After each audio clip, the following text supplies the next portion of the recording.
Halo, kembali lagi bersama Klinik Bimbel. Kali ini kita akan melanjutkan soal tentang ikatan kimia part kedua. Oke, yang diminta adalah ikatan kovalen koordinasi. Pengertiannya apa? Pengertiannya adalah penggunaan atau gini, elektron hanya berasal dari satu unsur saja, tapi yang menggunakan dua unsur, seperti itu. Nah, di soal ini, itu terdapat pada yang kita akan uji yang D terlebih dahulu. Jadi, ada NH4+. NH4+ ini terbentuk dari NH3 ditambah dengan H+. Sekarang kita cek. N itu adalah golongan 6 ya. Golongan 5. Jadi N itu golongan 5. Sedangkan H itu golongan 1A. Oke, artinya N itu punya 5 elektron, si H itu hanya ada 1 elektron. Kita gambarkan dulu, misalkan NH3 ditambah H+ menjadi N. Dia punya 5 elektron ya, anggapnya di sini seperti ini. Kemudian elektronnya itu berikatan dengan si H. Kita kasih H atau N di sini itu 2, 3. Sini sisanya. Kemudian ada H di sini, bawa 1 elektron.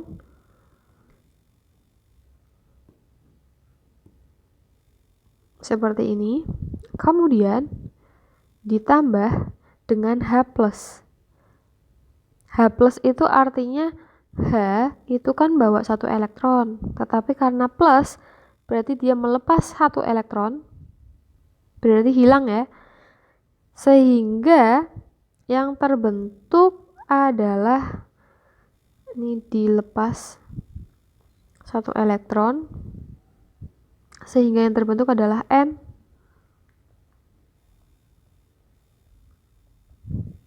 H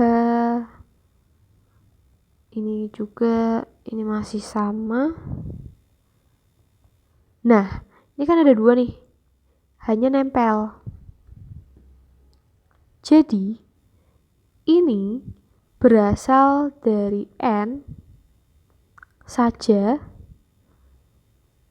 tapi H ikut pakai. Inilah yang disebut sebagai ikatan kovalen koordinasi.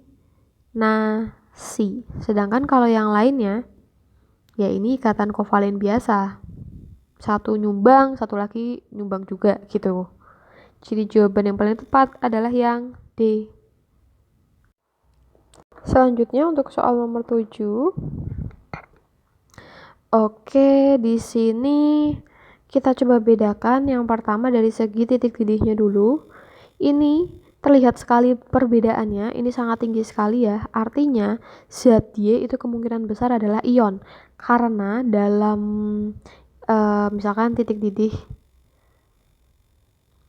antara ion dengan kovalen, ini adalah yang tinggi dan ini yang biasa aja atau yang rendah. Berarti kemungkinan besar adalah ion. Yang terakhir ion itu adalah ini sama ini. Sekarang yang perlu diperhatikan itu adalah bagian yang menghantarkan listrik. Bagian yang menghantarkan listrik itu kalau zat X itu dia mengatakan bahwa bisa menghantarkan listrik. Yang bisa menghantarkan listrik, kovalen kan ada 2, polar sama non polar. Yang bisa menghantarkan listrik itu hanya yang polar. Sehingga zat X itu sudah pasti kovalen polar. Jadi jawabannya yang D. Walaupun di bagian wujud itu kan padat, sedangkan kalau ion padat itu tidak menghantarkan listrik ya. Tetapi ini bisa kita abaikan, tetapi bisa lihat dari yang suhunya dulu, kemudian daya hantarnya dulu yang paling mudah, seperti itu. Selanjutnya soal nomor 8, jika X memiliki konfigurasi membentuk hidrida, kemungkinan senyawa yang terbentuk adalah titik-titik. Oke, sebentar kita cek dulu.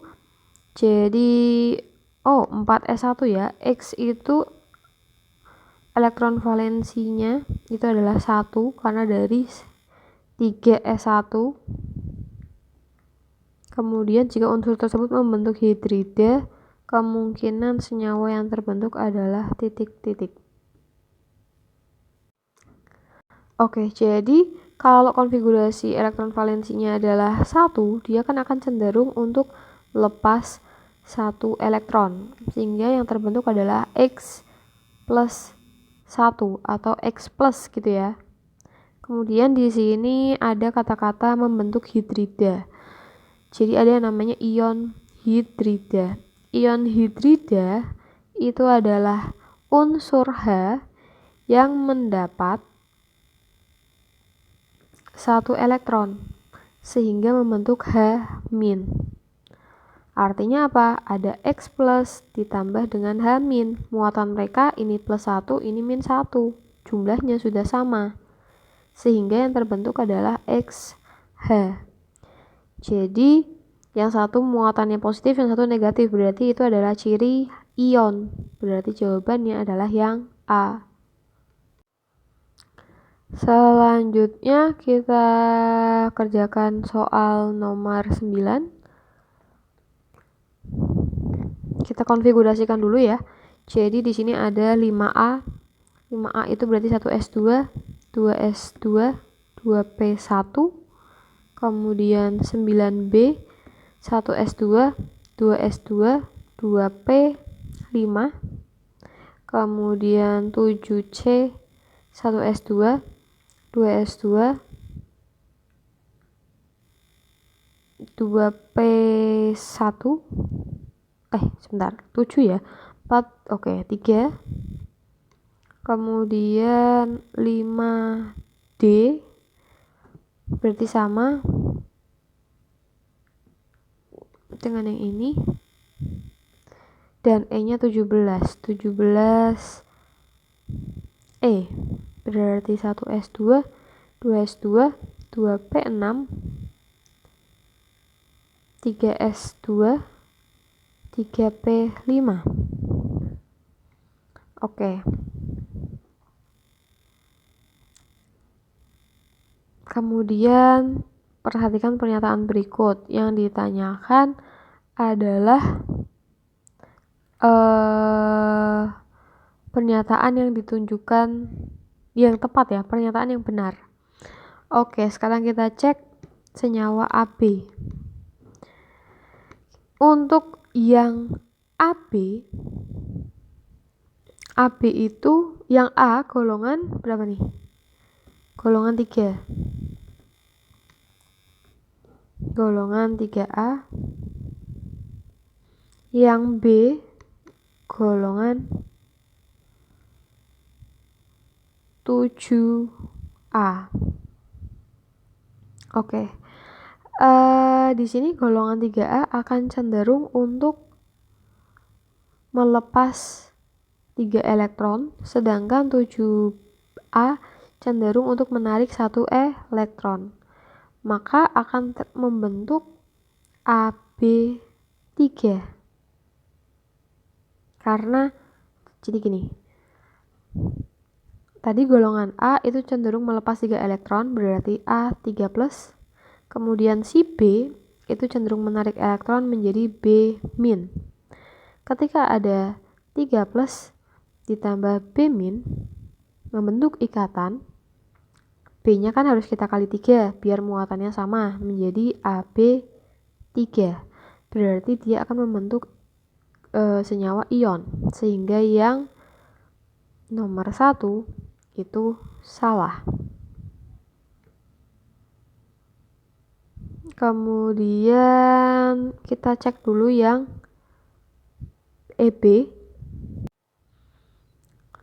Berarti yang ada nomor 1 itu salah, kita coret, ini tidak, ini tidak. Sekarang kita cek yang nomor 3. EB3. Oke. EB3 pusatnya, sebentar. E itu adalah golongan 7A. B itu golongan 7 juga ya. Oke. Sama-sama golongan 7. Kita cek, berarti karena ini unsur yang paling sedikit adalah E, berarti E itu sebagai pusat. Berarti ini kan ikatannya sudah tentu kovalen ya. E itu pusat, elektronnya adalah 7. Karena dia golongan 7. Oke. Di sini ada E, di sini ada B, di sini ada B, di sini ada B. Kita gambarkan elektron si E-nya dulu. 1, 2, 3, 4, 5, 6, 7. Kemudian si B itu kan golongan 7 juga. Berarti dia bawa 7 juga. 1, 2, 1, 2, 3, 4, 5, 6, 7. 1, 2, 3, 4, 5, 6, 7. 1, ini didekatkan lagi. 1, 2, 3, 4, 5, 6, 7. Apakah mereka mengikuti kaidah oktet? Kita cek. Oktet tuh 8 ya. Di sini kalau kita membuat struktur Lewis, ini kan berarti masuk seperti kayak gini ikatannya. Yang 88 ya. Oke, tapi kita lihat yang di dalam lingkaran E itu berarti ada berapa? 1, 2, 3, 4, 5, 6, 7, 8, 9, 10. Di sini ada 10 elektron. Berarti tidak sesuai dengan kaidah oktet. Maka yang 3 itu benar. Jadi kita bisa coret yang D. Sekarang kita cek yang nomor 2.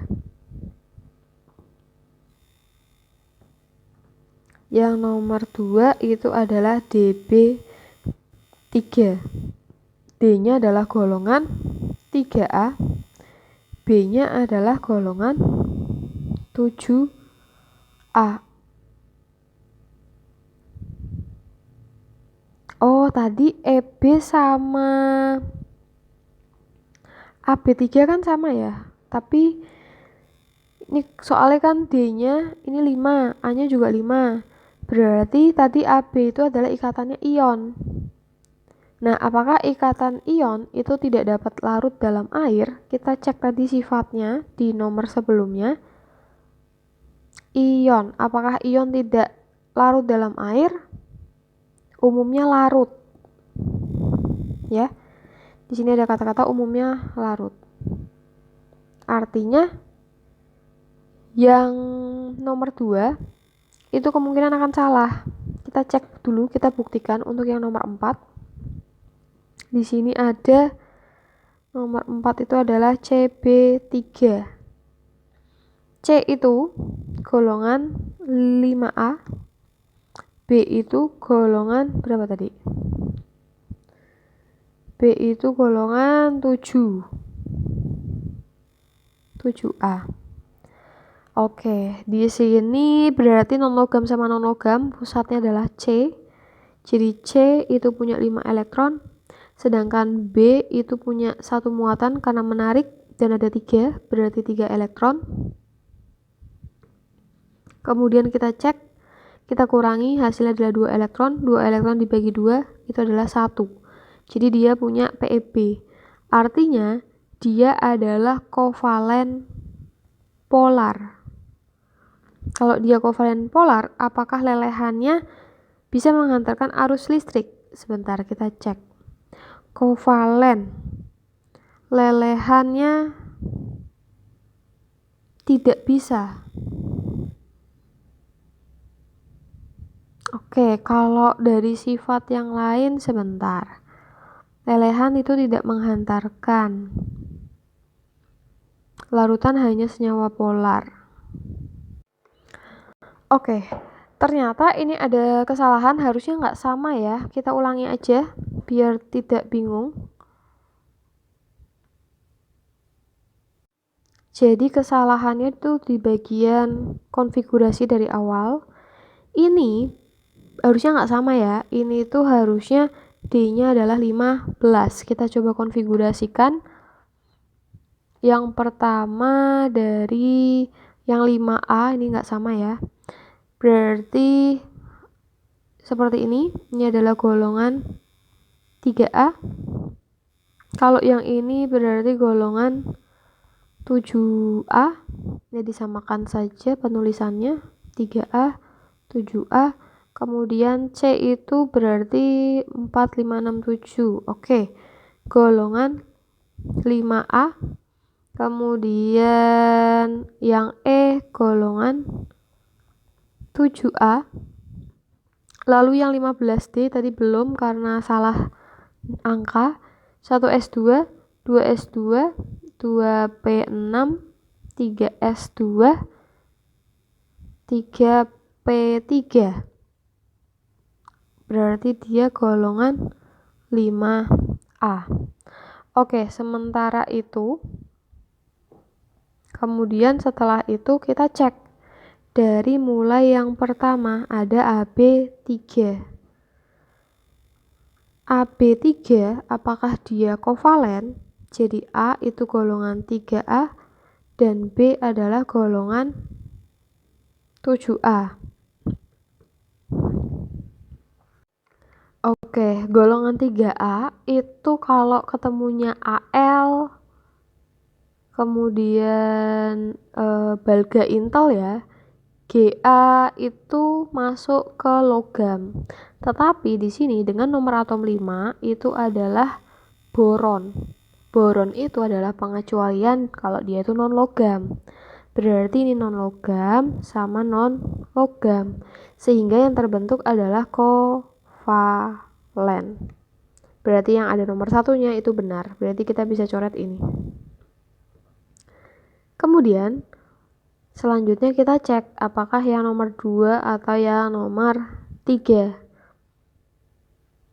Nah, tadi yang ketara sekali adalah yang EB. Kita cek aja dulu yang nomor 3. EB3. E itu golongan 7A. B itu golongan 7A. Si E itu sebagai pusat. Karena dia sudah punya elektron valensi sebesar 7, dia hanya butuh 1 elektron. Tetapi di sini B-nya itu ada 3. Berarti kan B nyumbang 1, B nyumbang 1, satu lagi nyumbang 1. Jadi 10 elektron. Berarti tidak sesuai dengan kaidah oktet. Berarti sudah pasti jawabannya adalah yang B.